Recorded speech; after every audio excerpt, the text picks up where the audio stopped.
ఒక ఊరిలో ఒక కుమ్మరి, ఒక శిల్పి ఉండేవారు. వాళ్ళు వారి పనిని చాలా కష్టపడి, నిజాయితీగా చేసేవారు. అందువల్ల పక్కన ఊర్లో నుంచి కూడా ప్రజలు వచ్చి వీళ్ళ దగ్గర వస్తువుల్ని తీసుకుని వెళ్ళేవారు. ఒకరోజు ఇద్దరూ ఎదురయ్యి మాట్లాడుకునేటప్పుడు కుమ్మరి చెప్పాడు, రోజంతా ఈ బురదలో, మట్టిలో చాలా కష్టపడుతున్నాను. నీకేం కష్టం ఉండదు. ఇలాగ మురికిలో ఉండకుండా కూర్చుని పని చేయొచ్చు.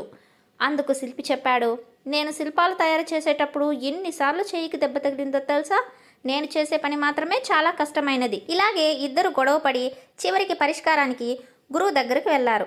అప్పుడు గురువు చెప్పారు, మీరు చేసే ఈ కుండలు, శిల్పాలు భూమి నుంచి అలాగే ఉత్పత్తి అయి వచ్చాయంటే ఎలా ఉంటుందని అడగగా, అప్పుడు కుమ్మరి, ఒకవేళ అలా జరిగితే మాకు పని లేకుండా పోతుంది అని చెప్పాడు.